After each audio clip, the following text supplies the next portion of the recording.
Hello. हाँ, कैसे आप लोग। तो मैं काफ़ी टाइम बाद कोई वीडियो लेके वापस आया हूँ। इस बार ये सिर्फ एक वीडियो नहीं है, पूरा एक लेक्चर सीरीज है। इस लेक्चर सीरीज में हम पढ़ेंगे क्वांटम मैकेनिक्स। क्वांटम मैकेनिक्स हम लोग पढ़ेंगे बिल्कुल लेमन लैंग्वेज में पढ़ेंगे, जो मतलब आपको खुद भी समझ में आए और आप किसी भी पर्सन को, एज अ लेमन पर्सन को भी आप उसे समझा सकें। देखिए क्या है कि आपको क्वांटम मैकेनिक्स के लेक्चर्स काफ़ी मिल जाएंगे, आपको यूट्यूब लेक्चर्स मिल जाएंगे, डिफरेंट ओपन कोर्सेज मिल जाएंगे। लेकिन क्या है कि वो ज़्यादा मतलब कोर्सेज क्या है ना, सोफिस्टिकेटेड है टोटली एक कॉन्सेप्ट क्लियरिंग के लिए, कि आप उसमें सीधा कॉन्सेप्ट है और उसमें आप डायरेक्ट इन्वॉल्व मैथमेटिक्स है और सॉल्व कराने लगते हैं। That's a good thing. Like काफ़ी लोग जो एडवांस फिजिक्स पढ़ रहे हैं उनके लिए काफ़ी है, वो समझ सकते हैं। पर क्या है, क्या बात है कि आजकल क्वांटम मैकेनिक्स, क्वांटम फिजिक्स है, एक ऐसा चीज़ है जो पूरे वर्ल्ड में जिसका नाम चल रहा है। ये हर चीज़, quantum chemistry, quantum mechanics, quantum physics, quantum information technology, quantum computing and this all the things. तो इससे क्या होता है कि बहुत ज़्यादा एक चर्चित विषय है। तो इसको मैं सोच रहा था कि इस फॉर्म में पढ़ाया जाए कि जो किसी को भी समझ जाए, समझ में आ जाए। ठीक है, तो क्वांटम मैकेनिक्स को पढ़ने के लिए मैं आपको बता देता हूँ कि हम सीधा सा बुकिश लैंग्वेज या बुकिश चैप्टर वाइज नहीं पढ़ाएंगे कि यार ये पहला चैप्टर है, इसको पढ़ते हैं, चलो ठीक है, ये हम पहले थोड़ा सा वेव पार्टिकल पढ़ लेते हैं, उसके बाद हम क्वांटम के पोस्टुलेट्स पे आ जाते हैं, फिर हम आगे उनको पढ़ने के बाद different types of 1D well, 2D well and so on, like Bohr approximation and all the things, इनको पढ़ते हैं। ऐसा कुछ नहीं है। हम क्या करेंगे, पहले क्वांटम मैकेनिक्स के बारे में जानेंगे। आज के लेक्चर 1 में हमको ये जानना है कि क्वांटम मैकेनिक्स होती क्या है, किसके इर्द गिर्द घूमती है। पहली बात तो ये, क्वांटम मैकेनिक्स पढ़ते हैं तो क्यों पढ़ते हैं, किसके ऊपर ये डिपेंडेंट है, first of all the things. और क्यों पढ़े क्वांटम मैकेनिक्स, ऐसी क्या प्रॉब्लम आई कि हमें क्वांटम मैकेनिक्स पढ़नी पड़ रही है। सेकंड थिंग, क्वांटम मैकेनिक्स को पढ़ने के लिए हमें क्या मैथ आनी चाहिए। अब क्या है कि फिजिक्स, कोई बोले फिजिक्स आती है, लेकिन तब तक आदमी उस पर भरोसा नहीं करता जब तक वो उसे प्रूफ नहीं कर पाता। प्रूफ करने के लिए आपको मैथ करनी पड़ती है। Math is the language of physics. तो आपको फिजिक्स लिखना है तो मैथ आनी चाहिए। तो क्वांटम मैकेनिक्स के में जो भी मैथ इन्वॉल्व हो रही है, मैथमेटिक्स इन्वॉल्व हो रही है, वो हम पहले पढ़ेंगे। Then we will come to the quantum physics concepts. Different concepts हैं, उनको पढ़ेंगे हम लोग। ठीक है, तो आज हम पढ़ते हैं क्वांटम मैकेनिक्स के बारे में कि है क्या। तो क्वांटम मैकेनिक्स मैं आपको बता देता हूं कि ये एक ग्रीक वर्ड से लिया गया है। इसका मतलब होता था क्वांटा, और सिंपलर लैंग्वेज में बोले तो जिसको बोलते हैं डिस्क्रीट। क्या? Discrete values, like numbering values, continuous values नहीं, डिस्क्रीट वैल्यूज, पैचेस के फॉर्म में। ठीक है, वहां से है। अब क्या क्वांटम मैकेनिक्स पढ़े क्यों? पहली बात तो सबसे बड़ी प्रॉब्लम ये है, जिसके मैं आपको एक छोटी सी कहानी सुनाता हूँ कि जिसके, ये रियल कहानी, मतलब ऐसे कोई कहानी नहीं है, मिथ नहीं है, एक रियल कहानी है। कि पहली बात तो आइंस्टीन क्वांटम मैकेनिक्स में बिलीव नहीं करता था। They were not believing in this type of concept of physics, that is quantum mechanics और क्वांटम फिजिक्स। होता क्या था मैं आपको बताता हूँ कि आइंस्टीन, जैसे कि क्लासिकल मैकेनिक्स है, मैं क्लासिकल मैकेनिक्स की बात करता हूँ। Classical mechanics different types of concept of physics को एक्सप्लेन कर पा रही थी, from like starting from microscopic से माइक्रोस्कोपिक। ठीक है, लेकिन इसके नीचे जो हम जा रहे थे, लाइक सब माइक्रोस्कोपिक जा रहे हैं, या फिर हम और नीचे जा रहे हैं, लाइक एटॉमिक लेवल पे जा रहे हैं एकदम, तो इनके कॉन्सेप्ट्स को क्लासिकल मैकेनिक्स एक्सप्लेन नहीं कर पा रही थी। एक डिफरेंट फॉर्म ऑफ फिजिक्स या different type form of quantum mechanics led by Niels Bohr, led by max Planck. अगर आप सर्च आउट करें कि फादर क्वांटम मैकेनिक्स के कौन है, तो उसमें एक नाम नहीं आएगा, डिफरेंट नाम्स आएंगे आपके। हाइजेनबर्ग आएंगे, मैक्स बॉर्न आएंगे, प्लांक आएंगे, नील्स बोहर आएंगे। यस, इन लोगों का क्वांटम मैकेनिक्स को, इसको लिखने के लिए बहुत ज्यादा कंट्रीब्यूशन है। तो इनको सबको, कोई इनको किसी को फादर मानता है। ठीक है, तो क्लासिकल मैकेनिक्स इन कॉन्सेप्ट्स को एक्सप्लेन नहीं कर पा रहा था। तो इन्होंने क्या किया, एटॉमिक लेवल के कॉन्सेप्ट्स को एक्सप्लेन करने के लिए अलग तरीके की मैकेनिक्स लिखी, क्वांटम मैकेनिक्स। वो इनको भी एक्सप्लेन कर पा रहा था, as well as classical mechanics के सारे कॉन्सेप्ट्स को एक्सप्लेन कर पा रहा था। अब यहाँ पर क्या प्रॉब्लम है कि मालूम मैंने कोई थ्योरी दी है, जैसे शोभित सिंह मेरा नाम है, तो अगर मैंने कोई थ्योरी दी है और वो अच्छी चल रही है, सब कुछ बढ़िया चल रही है, अब किसी सेकंड पर्सन ने कोई थ्योरी दे दी है जो मैं नहीं एक्सप्लेन कर पा रहा था, उसको भी एक्सप्लेन कर दे रही है, और मेरे वाले सारे कॉन्सेप्ट्स को भी एक्सप्लेन दे रही है। तो वहां पे थोड़ी सी तो ये होगा ना हमारे उसके बीच में कि नहीं मैं ट्राई करूंगा कि उसकी थ्योरी गलत हो जाए, वो ट्राई करेगा मेरी थ्योरी गलत हो जाए। सिमिलरली यहाँ पर ये चीज हुई थी जब क्वांटम मैकेनिक्स स्टार्टिंग में, क्वांटम मैकेनिक्स बहुत लेट नहीं है। क्वांटम मैकेनिक्स का समझ लीजिए एवोल्यूशन आफ्टर 1900 है। ठीक है, 1920, 1926 और ये लेट 90s में इसका पूरा मतलब डेवलपमेंट हुआ है, पूरी मैथमेटिक्स लिखी है क्वांटम मैकेनिक्स की। 1800 में जब आप कभी कभी कहीं पे पढ़ेंगे तो वो क्या होता था, उसे बोलते थे old phase of quantum mechanics, जिसमें इसको प्रपोज किया गया था। लेकिन जिसका रिटर्न पूरी मैकेनिक्स लिखी गई वो लेट 90s में ही लिखी गई है, बहुत ज्यादा पुरानी नहीं है। ठीक है, उसी टाइम पे आइंस्टीन को जब फोटो इलेक्ट्रिक इफेक्ट का जो नोबेल प्राइज मिला था वो भी इसीलिए, इसमें भी क्वांटम मैकेनिक्स का एक रोल है, जब उन्होंने बोला था कि light is also made up of quanta. ठीक है, तो उन्होंने भी इसका सपोर्ट किया था बाद में। तो एक स्टोरी जो मैं बताने वाला था वो बहुत इंटरेस्टिंग है, उसके बाद थोड़ा और क्वांटम मैकेनिक्स के बारे में बात करेंगे। वो स्टोरी बेसिकली क्या है कि मैं आपको बताऊं कि 3 तरीके के कॉलेजेस होते थे उस समय। अब क्या होता था कि भाई देखो, मैं इतना मानता हूं कि 1800 से लेकर 1900 या फिर अर्ली 20s तक जो साइंटिस्ट बॉर्न हुए हैं, उनकी तरफ साइंटिस्ट अभी तक तो नहीं बॉर्न हुआ कोई, उनके पहले भी मतलब ऐसा बहुत गैप लेके हुए हैं। लेकिन 1800 और 1900 के बीच में जो हुए ना, आउटस्टैंडिंग, मतलब फिजिक्स में तो मुझे पता है कि बहुत ज्यादा आउटस्टैंडिंग थे। ठीक है, तो वहां पर क्या होते थे कि different types of different field में वर्क करने वाले साइंटिस्ट थे। तो एक क्या होती थी, बेंच बैठती थी। ठीक है, ये बेंच बैठती थी। अब इसमें क्या होता है, बहुत सारे साइंटिस्ट बैठते थे। ठीक है,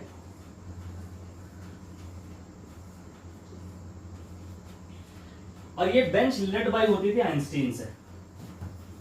इसको आइंस्टीन लीड करता था, क्योंकि आइंस्टीन उस समय का सबसे ज्यादा मतलब फेमस साइंटिस्ट था। अपनी न्यू थ्योरी ऑफ मतलब एसटीआर लिख रहा था, एसटीआर की चर्चा था काफी ज्यादा। तो आइंस्टीन उस समय बहुत ही ज्यादा फेमस साइंटिस्ट था और इस बेंच को लीड करता था। तो हुआ क्या कि वहां पे डिफरेंट साइंटिस्ट डिफरेंट डोमेन में वर्क करते थे। मान लीजिए एक डोमेन, ये दूसरा डोमेन, ये तीसरा डोमेन, ये चौथा डोमेन, ये डिफरेंट डोमेन में वर्क करते थे। तो इस तरीके से वहां पे एक मतलब एक तरीके से बोलते न्यूज है कि 3 तरीके के स्कूल बोले जाते थे। एक आपका ये बोलते थे कि आपका ऑर्थोडॉक्स, एक आपका बोलते थे रियलिस्ट, और एक आपका बोलते थे एग्नोस्टिक। देखो ये सब क्या है कि मैंने भी कहीं पढ़ा है और मुझे भी कई प्रोफेसर से नॉलेज मिली हुई है अपने कॉलेज के टाइम पे। अभी भी कॉलेज ही खत्म हुआ है जस्ट। तो ये सारी चीजें क्या है बुक में आपको नहीं मिलेंगी, तो आप जरूर सुनिएगा कि आपके मतलब अगर आप फिजिक्स के स्टूडेंट हैं तो आपको जरूर इंटरेस्ट आएगा इसमें। तो ये 3 तरीके के कॉलेजेस होते थे, इसमें 3 तरीके के साइंटिस्ट होते हैं। तो मैं आपको बताता हूँ कौन सा साइंटिस्ट किस में आता था। तो ऑर्थोडॉक्स में आपका साइंटिस्ट आता था नील्स बोहर। ठीक है, काफी बड़े साइंटिस्ट। रियलिस्ट में उनसे भी बड़े साइंटिस्ट जो आइंस्टीन भाई साहब है। एग्नोस्टिक में आप फर्मी को ले लीजिए। यही कहानी था जिसका मैं जिक्र कर रहा था काफी देर से। तो रियलिस्ट नाम से पता चला, रियलिस्ट मतलब जो चीज होती है, जो चीज दिखाई देती है वही होता है, ये आइंस्टीन कहते थे। इसीलिए आइंस्टीन का एक थॉट भी बहुत फेमस है, that God never place a dice. इनको ये था कि जो चीज दिख रही है वो चीज होती है। ठीक है, ऑर्थोडॉक्स बहुत साहब ये कहते थे कि जो चीज दिख रही है वो तो हो रही है, होती है, लेकिन जो चीज नहीं दिख रही है वो भी हो सकती है। बस जहां पे वर्ड आ सकते है हो सकती है, वहां पे वर्ड क्या आता है, probability. There comes a word probability. Quantum mechanics इसी पे चलती है, बस प्रोबेबिलिटी पर। क्वांटम मैकेनिक्स का समझ लीजिए जो बेस है ना वो प्रोबेबिलिटी है। ठीक है, तो ऑर्थोडॉक्स कहते थे कि जो चीज होती है, जो चीज दिखती है वो तो होती है, और जो चीज नहीं दिखती है वो भी हो सकती है। There is some probability that it can also happen. ये तीसरा टाइप जो कॉलेज था एग्नोस्टिक, जिसमें फर्मी आते थे, ये कहते थे जो चीज दिखती है वो भी होती है, जो चीज नहीं दिखती है वो भी होती है, या जो चीज दिखती है वो भी नहीं होती है, और जो चीज नहीं दिखती है वो भी होती है। तो इस तरीके से ये भी थे, इन्होंने भी कुछ अपनी फिजिक्स दी। ये भी काफी फेमस साइंटिस्ट है, पर सबका क्या ना, सबका माइंडसेट अलग था, सबकी मेंटालिटी अलग थी, सोचने का तरीका अलग था। तो इसी में यहाँ पे प्रॉब्लम आई, इन्होंने बोहर साहब ने लिखना स्टार्ट किया क्वांटम मैकेनिक्स की थ्योरी, मैथमेटिक्स लिखने स्टार्ट करी। फिर क्या हुआ, इनके और इनके बीच में हो गई फाइट। अब फाइट, हाँ मैन फाइट नहीं, मतलब लड़ाई वाली फिजिकल फाइट नहीं, एकेडमिक फाइट। ठीक है, तो एक आप पढ़ लीजिएगा, इंटरनेट पे भी होगा कि 1927 में जिसको बोलते थे सॉल्वे, ऐसा कुछ इसी तरीके से इसी नाम से कॉन्फ्रेंस होती थी, सॉल्वे कॉन्फ्रेंस। ये one of the greatest debate in history of physics बोलते थे, बोला गया इसको सॉल्वे कॉन्फ्रेंस में क्या होता था कि आइंस्टीन आए भाई साहब, बोहर आए, आइंस्टीन कहते थे क्वांटम मैकेनिक्स नो, ये कहते थे यस। लेकिन अब बीन का थोड़ा चर्चा था, बोलबाला था, तो आइंस्टीन ने क्या बोला कि आइंस्टीन ने इस कॉन्फ्रेंस में डिफरेंट टॉप के साइंटिस्ट इसी बेंच के फॉर्म में बैठते थे और आइंस्टीन हर दिन काफी टाइम तक क्लासिकल मैकेनिक्स के प्रॉब्लम्स नील्स बोहर को देते गए और बोला कि इसको क्वांटम मैकेनिक्स से समझा के दिखाओ। ये रिटर्न में है कहीं बहुत सारी, जैसे अमेरिकन म्यूजियम कुछ करके है एक आर्टिकल, उसमें भी पब्लिश है कि बोहर ने हर एक क्लासिकल मैकेनिक्स के प्रॉब्लम को क्वांटम मैकेनिक्स से सॉल्व करके दिखा दिया। It means that quantum mechanics was not able to solve the different problems of atomic level but also able to solve all the problems of classical mechanics, all the classical problems. तो ये अपने आप में एक बहुत बड़ी discovery थी और ये अपने आप में एक बहुत बड़ा खोज था क्वांटम मैकेनिक्स का, एक अचीवमेंट थी कि ना कि सिर्फ हम एटॉमिक लेवल पे से लेके सब माइक्रोस्कोपिक लेवल तक ही नहीं समझा पा रहे हैं, उसके ऊपर माइक्रोस्कोपिक, माइक्रोस्कोपिक से ऊपर मैक्रोस्कोपिक, लाइक सब कुछ क्वांटम मैकेनिक्स एक्सप्लेन कर सकती है in the terms of probability. ठीक है, तो ये है बहुत मेजर थोड़ी कहानी मैंने जो आज बताई आपको क्वांटम मैकेनिक्स के बारे में। अब आते हैं मेन स्टार्टिंग से करते हैं हम लोग क्वांटम मैकेनिक्स। ठीक है, थोड़ा क्या होता है ना, जब इंट्रोडक्शन पता होता है यार हम पढ़ लेते हैं, चलो ठीक है किताब उठा ली और पढ़ना स्टार्ट कर दिया चलो, लेकिन क्या वो फिर वो होता है थोड़ी देर बाद हम मगअप करते हैं। जब चीजों में इंटरेस्टिंग आती है यार क्यों पढ़े क्यों ना पढ़े, तब थोड़ा अच्छा लगता है। अब हम स्टार्ट करते हैं lecture 1 of the quantum mechanics series by शोवित्ज से। ठीक है, तो इसका जो पहला पार्ट है that is wave particle duality. ठीक है, मैं बता देता हूं मैं कैसे पढ़ाने वाला हूं इस पूरे सीरीज में। फर्स्ट मैं आज तो मैं ये पढ़ाऊंगा वेव पार्टिकल डुअलिटी, दूसरा मैं पढ़ाऊंगा math used in quantum mechanics, जो भी मैथमेटिक्स यूज हुई है क्वांटम मैकेनिक्स में उस पे, like vector, different types of matrix, different type of like whatever other things, अगर कोई भी अलग तरीके का कॉन्सेप्ट मैथ का यूज हुआ है तो वो भी मैं इसमें पढ़ाऊंगा सेकंड लेक्चर सीरीज में, मतलब इस वाली लेक्चर सीरीज के सेकंड लेक्चर्स में। तीसरा फिर मैं स्टार्ट करूंगा क्वांटम मैकेनिक्स के पोस्टुलेट्स से। पोस्टुलेट्स इसके पहले इसके बाद whatever the further topics quantum mechanics includes in its. ठीक है, तो ये हम समझ गए कि क्वांटम मैकेनिक्स में हम क्या थी वो समझ चुके हैं। वेव पार्टिकल डुअलिटी हम देख लेंगे, कोई ऐसा बहुत खास टॉपिक 11-12 की तरह उसको मैं फॉर्मुलेशन में डिराइव नहीं करने वाला हूँ, कॉन्सेप्ट समझ में आना चाहिए बस। उसके बाद क्वांटम मैकेनिक्स को सॉल्व करने के लिए क्या मैथ हमें आनी चाहिए वो पहले पढ़ लेंगे कि हमें मैथ पहले से आती है। ठीक है, prerequisite. Second we will jump to the actual quantum mechanics concepts. ठीक है, let's start the first topic that is wave particle duality. चलो, ये मैं ज्यादा टाइम नहीं लेने वाला हूँ क्योंकि पहली वीडियो इतनी लंबी नहीं करनी है कि बोरिंग हो जाए, आगे से आप देखें ही ना। ठीक है, तो that is wave particle duality.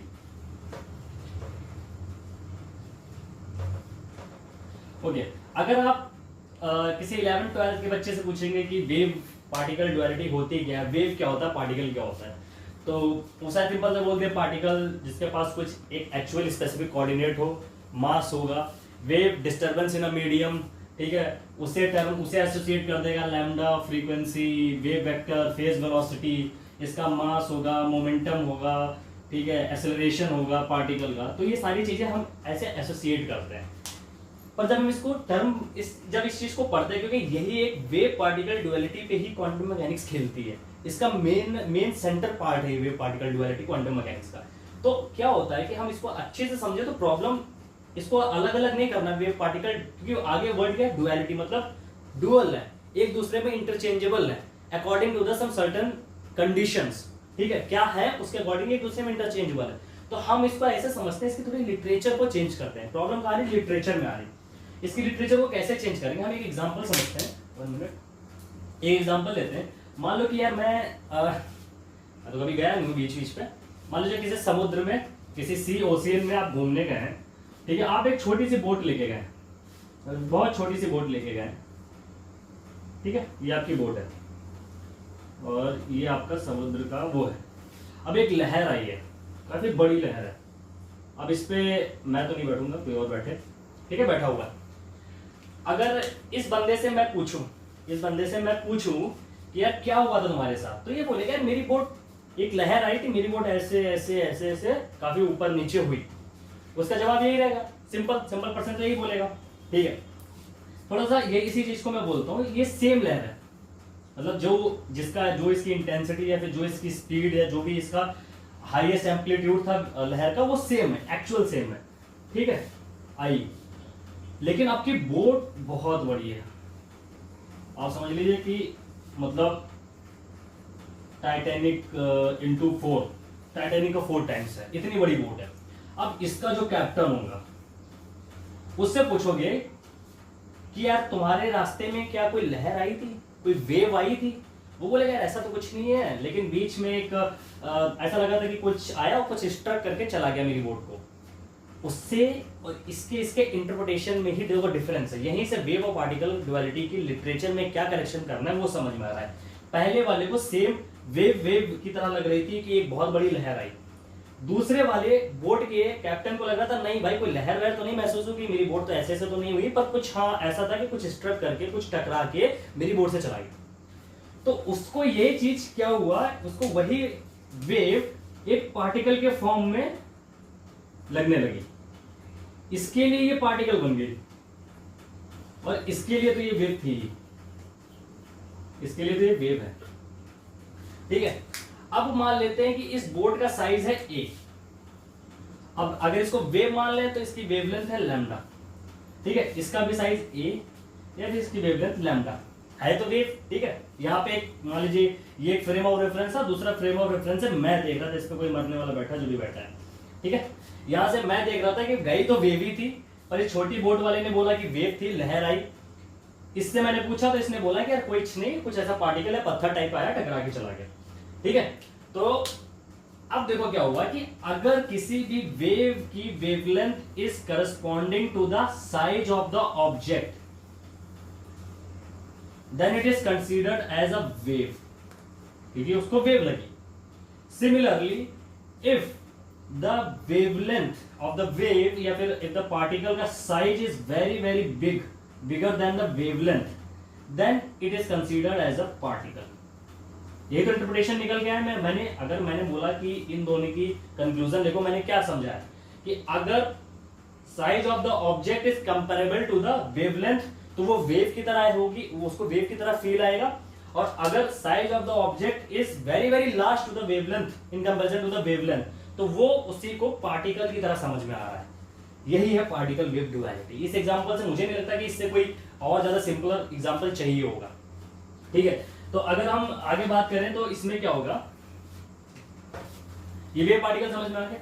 यहीं पे कॉन्सेप्ट आता है, ये कॉन्सेप्ट दिया था बेसिकली, इनका पूरा नाम था डी ब्रोगली बोलते, पर इनका पूरा नाम था Louis Victor de Broglie. De Broglie hypothesis बोलते, that is lambda is equal to h upon p। ठीक है, इन्होंने क्या बोला, जैसे मैंने बोला कि अगर wavelength is comparable to the size of the object, then we will taking it as a wave. If lambda is very very less than to the size of the object, then we are taking it as a particle। ठीक है, तो अब इसमें यार बताओ actual है क्या, वो वेव है कि पार्टिकल है? तो इन्होंने क्या बोला कि कोई भी पार्टिकल हो या कोई भी वेव हो, दैट इज, अगर पार्टिकल है तो that is associated with the bundles of waves, और इसको नाम दे दिया वेव पैकेट। क्या नाम दे दिया? Wave packet. यहीं से कॉन्सेप्ट आया ग्रुप वेलोसिटी का और फेज का। ठीक है, अगर वेव है तो उसके साथ कोई ना तो कोई पार्टिकल जरूर एसोसिएट होगा। ये कॉन्सेप्ट दिया था de Broglie, that is D Broglie hypothesis. अब समझ लीजिए कि कैसा सिंपल सा, इसका कोई प्रूविंग नहीं है। आप सीधा सोचिए, कोई पार्टिकल है, उसके साथ एक एसोसिएटेड वेव है, ये वेव है जिसको एक सिंगल वेव को बोलते हैं पायलट वेव। क्या बोलते हैं? पायलट वेव, जो उसके साथ चलती है, एसोसिएटेड वेव, इसको बोलते हैं पायलट वेव। तो अगर किसी भी वेव के साथ अगर कोई पार्टिकल एसोसिएट है या फिर किसी भी पार्टिकल के साथ अगर कोई वेव एसोसिएट है, अब पार्टिकल सिंपल है तो उसका मास होगा। ठीक है, मास होगा तो एक्सेलरेशन भी हो सकता है, मूव करेगा। एक्सेलरेशन है तो वेलोसिटी है, वेलोसिटी है तो क्या होगा? मोमेंटम भी होगा। अब इसी पार्टिकल के साथ एक वेव एसोसिएट है तो उसका लैम्डा भी होगा, उसकी फ्रीक्वेंसी भी होगी। तो इन्होंने बस जो ये थ्योरी थी इसी को कंबाइन कर दिया और एक रिलेशन दे दिया इस वेव और इस पार्टिकल के बीच में। इसका लैम्डा उठाया, इसका पी उठाया और मैक्स प्लैंक भाई साहब की मदौलत से, इनके पास एच तो था ही, इन्होंने lambda is equal to H upon P का कॉन्सेप्ट दे दिया, एच अपॉन पी का कॉन्सेप्ट दे दिया। ठीक है, अब इसको डिफरेंट फॉर्म में लिख सकते हो, H upon M V, relativistic time में लिख सकते हो, under root 1 minus V square by C square, different तरीके से लिख सकते हो। ठीक है, तो ये हमारा हो गया आज का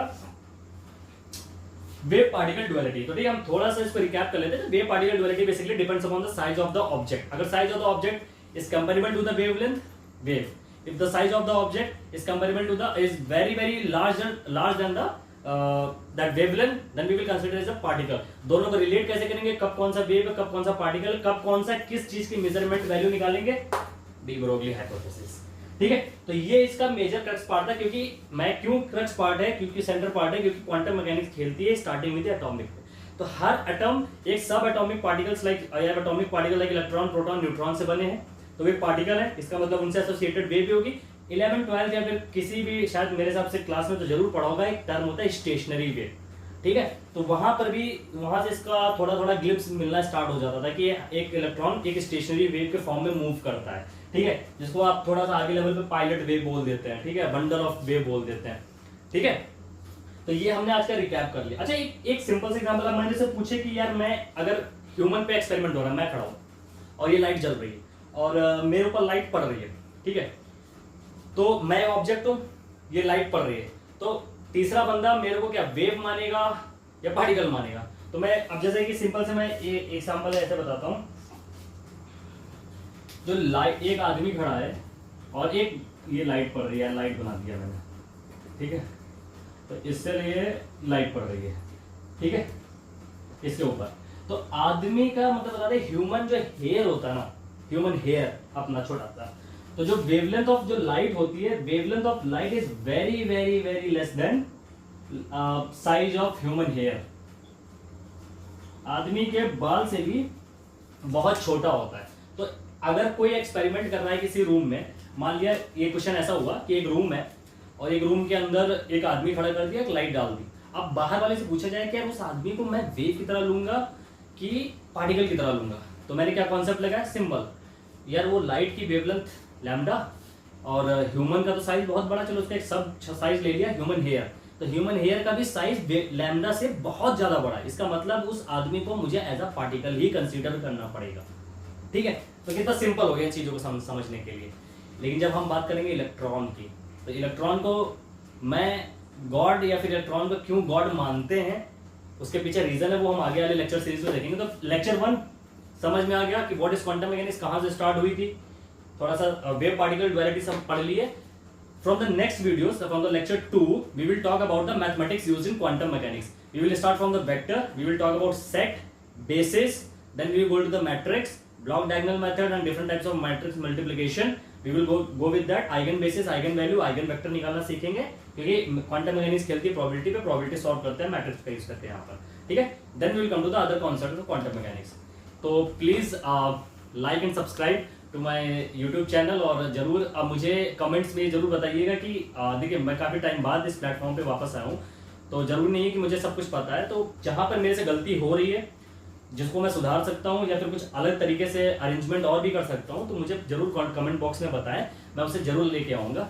और thank you so much, like and subscribe, thank you.